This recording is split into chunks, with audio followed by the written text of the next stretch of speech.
Hi everyone, it's Joachim here. It's been a while since I've been doing any kind of recording, so it's fun to share kind of the news today about my book, The Sleep Again, which just came out today, this morning. The first pre-orders have now been shipped, and the book is on sale at sleepagain.co, which is the website for the book, where you can get the hardcover, you can get the audiobook, the ebook, and also on Amazon, there's the Kindle version and you got the paperback. So all the different formats are supported. It's in English right now. I'm creating a Finnish version for my fellow countrymen, which will come out on June 4th. So look out for that if you want to read it in Finnish. It's interesting to actually translate my first book ever to my own language. So I wrote the book. I started this project basically going back to where it all sort of started was 2019 when I had my burnout, and basically had 1 month of feeling very, very bad, like the worst I'd ever felt. And since then, still think like it was the worst moment in my life. Back then, my sleep wasn't like the worst it had ever been. I think it was more like the daytime of getting out of bed was bad.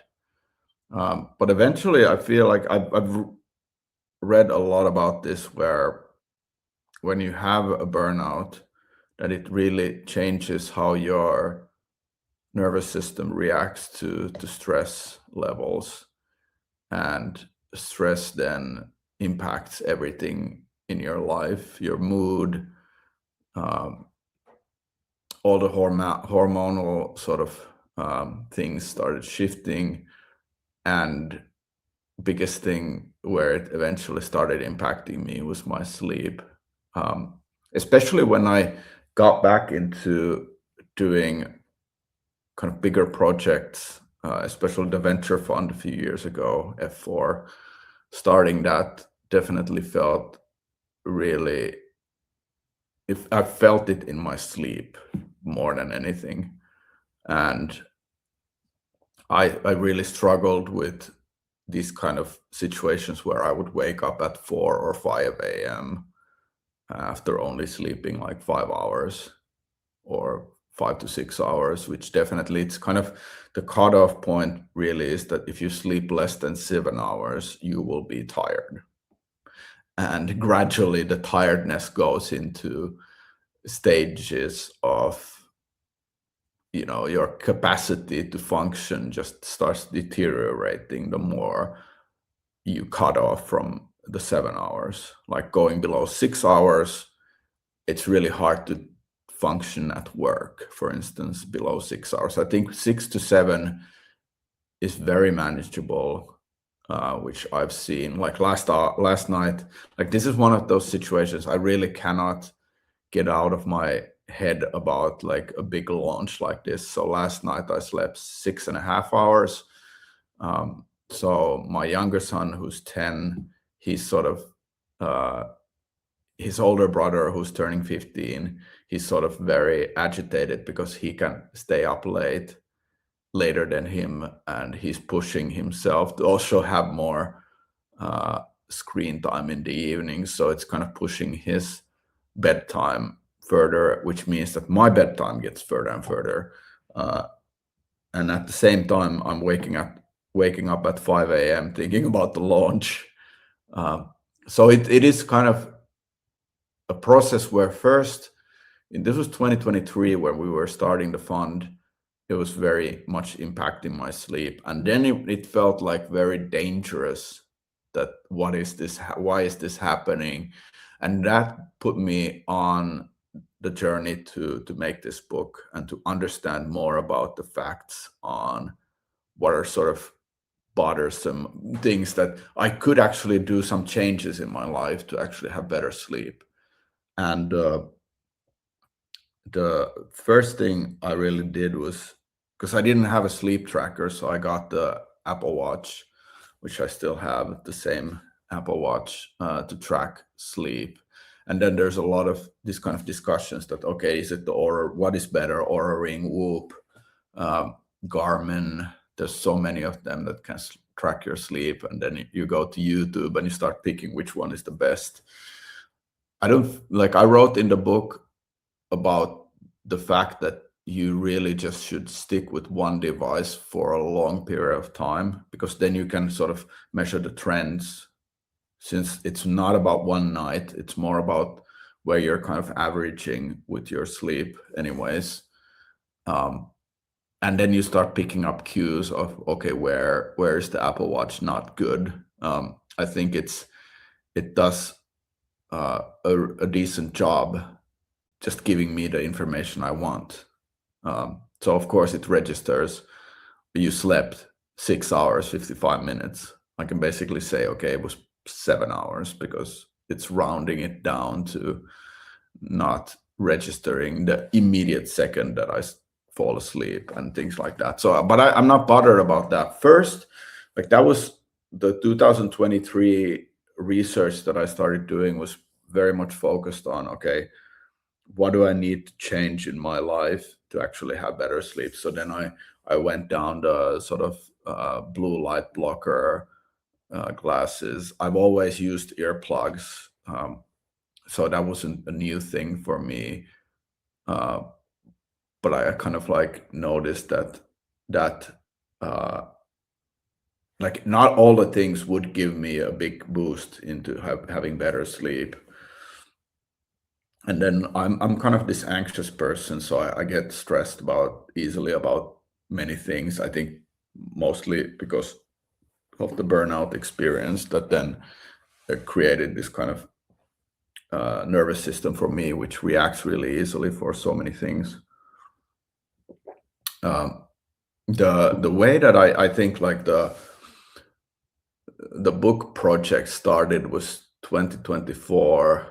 I was having a long weekend, a few days, like taking Friday off, and I was writing down everything I'd done in sleep stuff. I was thinking that I'm gonna write on my Substack about, like, the ways I've been experimenting with sleep, and then the posts went from 1,000 words to 2,000 words to 3,000. I was like, there's so much here where I'm so interested in this. I'm on the journey. The journey is definitely not anywhere near complete. This was 2 years ago, so I just decided I'm not gonna post the Substack post. It's still in my drafts, actually, the old one. Actually, today's launch post will have the image that I originally created for that post. So it's the same one from 2 years ago. The way I started thinking about it was like, okay, what are people doing, like, that they're thinking this is gonna help, but it's more like a band-aid for a bigger problem, like melatonin supplements. That's not the way to go, because you're basically just stopping your own body producing melatonin for the ways that you could sleep better.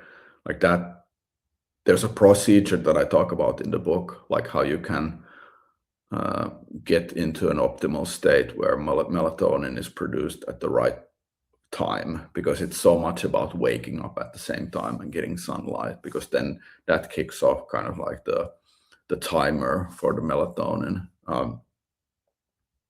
And for sure, like, these kind of different kind of blockers for the eyes, kind of like, what's it called, eye mask, that works really well for me, actually, to sleep better. I think it's so much about, like, getting like a hint of light through your eyelids. Like, that's, for me, having the mask really, like, creates the illusion that it's nighttime. It's a bit of the same thing. My son just got he wanted this alarm, like a traditional alarm clock, a digital clock which shows the time with these kind of red numbers. And he wants it really bright because he wants to see it in the middle of the night if he wakes up. And I'm like, this is the worst possible thing. He sometimes wakes up middle of the night, and I need to calm him down. And then I'm looking at the time, and it's like, I don't really want to know what time it is in the night, because if it's 1 a.m., it's usually easier for me to fall asleep. But if it's 5 a.m. or 4 a.m., then I'm like, I know it's harder, and I realize it immediately. So the information there isn't helping. So the book has probably like 160 different things on like how you can actually improve sleep. So there's like this kind of, I think, a dozen pages of just this kind of table where I go through all the things that I mention in the book. So it's easy to kind of gloss through this table to know what you could do differently, and it's basically like highlighting where it is mentioned in the book, which chapter. So that the book project itself came about from like I was like, if you've read my Substack, Elite Game Developers, for over the years, I've often mentioned that I want to write my second book, because Long Term Game, my first book from 2020, that's 6 years ago. So I was every year thinking about, this is the year I'm going to focus on writing the second book. And I've been writing the book, and then I got to a point where I noticed, oh, now I have close to 40,000 words, which makes for a decent sized, like 160-page book. And then, of course, like now I've been so much focused on the AI stuff, I realized that this is going to be a massive leverage to self-publish the book. So today's Substack post, I share countless ways that AI helped me do the publishing work after the manuscript was ready. So that's something you guys could definitely take a look at.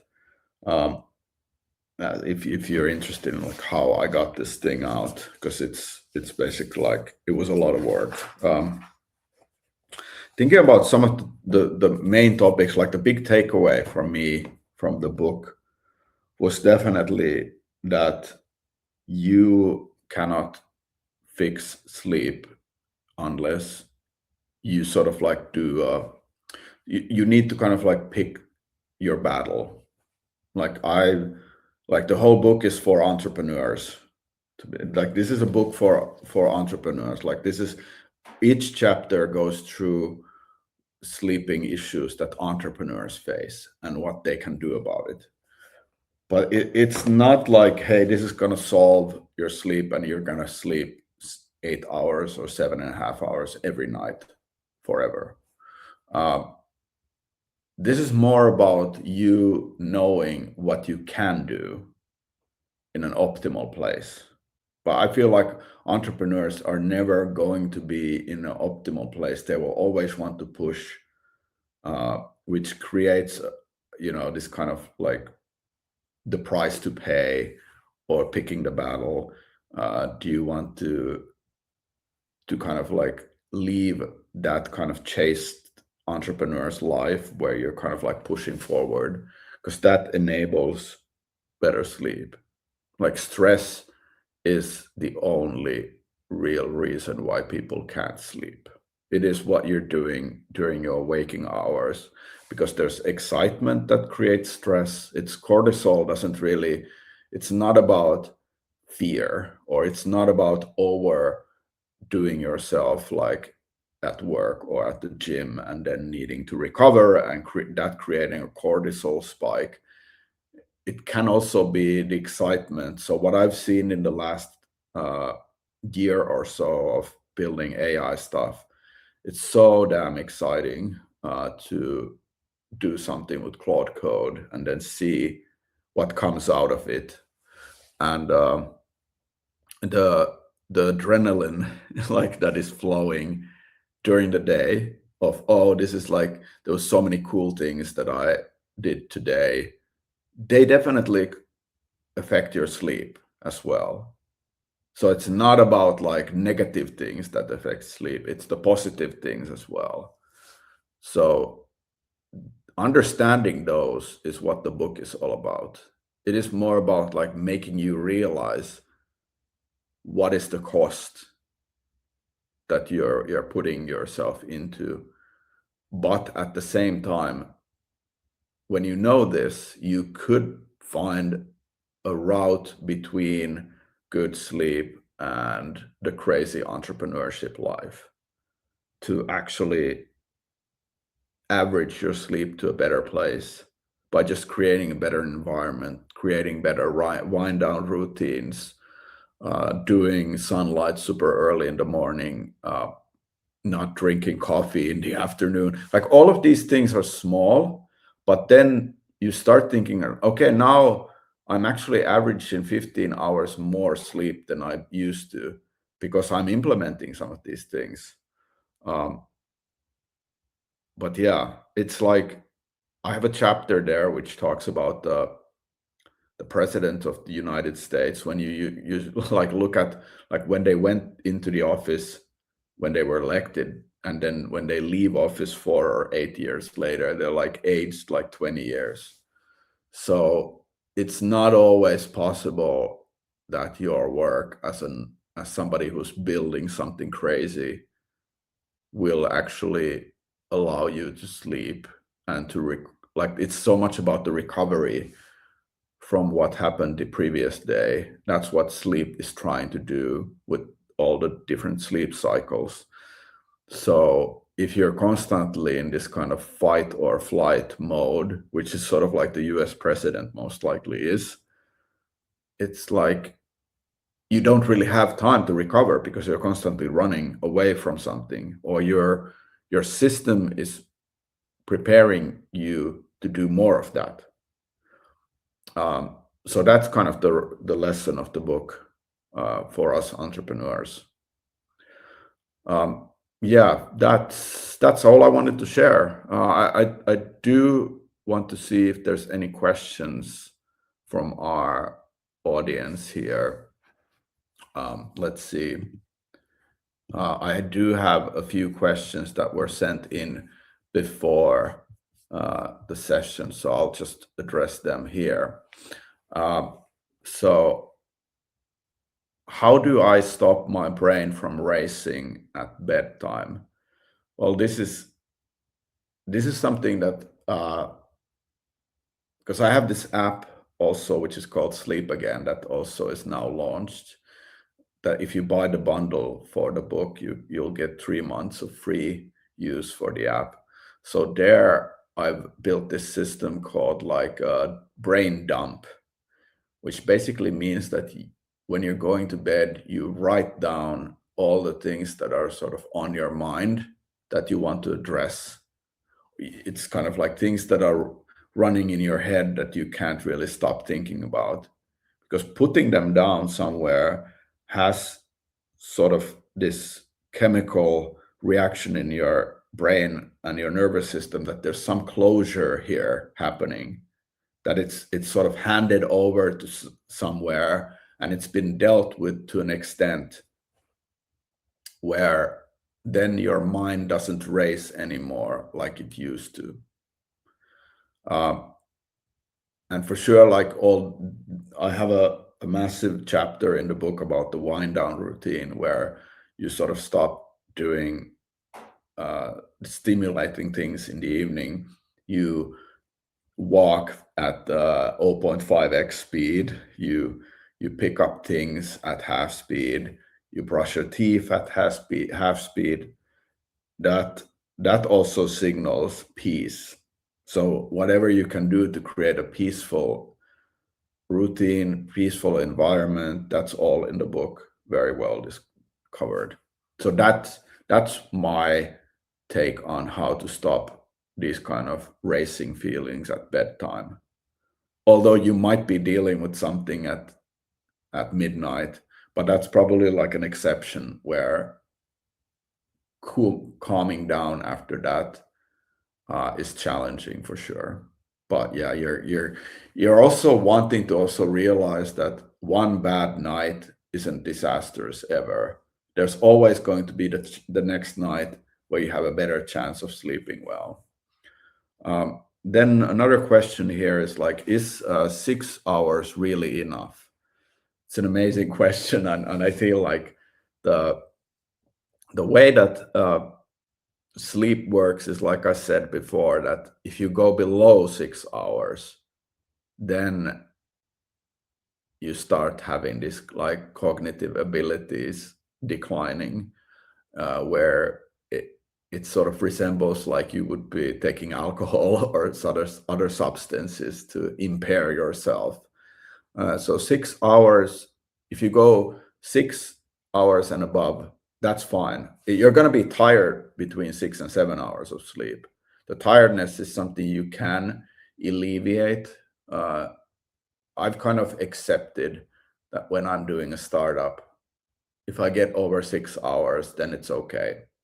I'll have better days where I can sleep over 7 hours, and that does constantly happen to me. Especially on the weekends, I feel like I've gotten out of the mode of pushing myself and not opening Claude Code. I was doing that last year a lot, where it was 7 days a week of Claude. So I think that helps a lot, that you can actually like remove yourself from your entrepreneur life for a few days every week to have a reset. Do something fun. That helps a lot. Then there's like one more question. My partner and I have different sleep schedules. Should we do something about that? Yeah, in my book, actually, I do talk about this a lot, actually, about like how you and your spouse, like all sorts of like intimate relationship dynamics affect your sleep. And there are ways to mitigate this. And one of the clear ways is to actually have separate beds. If you have the chance to actually have separate beds, that's one of the best ways, because there's all the micro awakenings during night when you're sleeping in a bed with somebody else. At least like, a big portion of them are a result of the other person doing something, and then your nervous system bringing you out of sleep into consciousness. And all of those are the ones that, like, if you look at sleep trackers, that's usually like one of the biggest things that they kind of give a worse sleep score for, the more you had those micro awakenings, because they're bringing you out of all the restorative sleep cycles, like the slow wave deep sleep and from REM sleep. And it's really hard for the brain to get back into them immediately. It usually takes like a while for you to go back into those. So yeah, sleeping together has its challenges. And then if you can have the option to sleep in separate beds, that helps. Just communicate it in a way that this is like a benefit for us both. And then, of course, like you can still have maybe the shared bed for other stuff if you want. And yeah, that's the thing I would do. Then another question here from the people in the audience. Compared to when you started writing the book to where any new things you learned and wished you added in the book? Yes, there are a few. I'll mention one that has really been on my mind this morning, which is that I'm actually thinking about writing more books on the nervous system, because it is so much the thing that we really don't know about enough, or we don't think about enough, of what are the things that are affecting our nervous system. So like, and what is sort of the nervous system also creating sort of, different kind of things in our lives that it's also affecting. What affects it and what is it affecting? So sleep is one of those key things because it's so crucial for recovery. So I have another book that I've started a project I'll probably like release next year, which is also nervous system related, but a bit of a different theme. So that's one thing. So I would sort of want to put in print that, hey, this is the first book in a series of nervous system related stuff. Yeah, and also the fact that, like I just mentioned, that the book doesn't really like solve sleep, but it creates more like the information you need, so you're not like in a dark room trying to find a light switch. The lights are on, there's the switch, but it doesn't really work the way you thought it would. And that's the key here, where you need to pick your battles in a way. That's something that I didn't really get into the book, but it's something I'm going to repeat as much as possible going forward on the topic of sleep. Okay, then there's another question. I can't seem to stop using my phone before going to sleep and right after waking up. Yeah, this is something I practiced a lot after my burnout. That I was intentionally hiding the phone. Like it's creating friction. I felt like was really good. So I would ask my kids to take my phone somewhere so I couldn't get it. Um, it's such an addicting device. Um, so the more you have it close to you, the more likely it will be that you just pick it up. That's what I do. Like this morning, I had the phone now, so I go back and forth. So I had the phone on my nightstand, and I picked it up in the morning to see what's going on in Iran at 5 a.m. So like that doesn't really, it's really hard, but I think the friction part is what you want to do. A lot of people try to do these things where they shift the phone settings to a grayscale to make it less attractive. I always felt like these devices, like the whole thing about like how entertainment in digital format, like from the 80s and 90s to nowadays, like what has been the biggest driver for creating the entertainment is that there's less friction. Loading times for any app is now pretty much instant.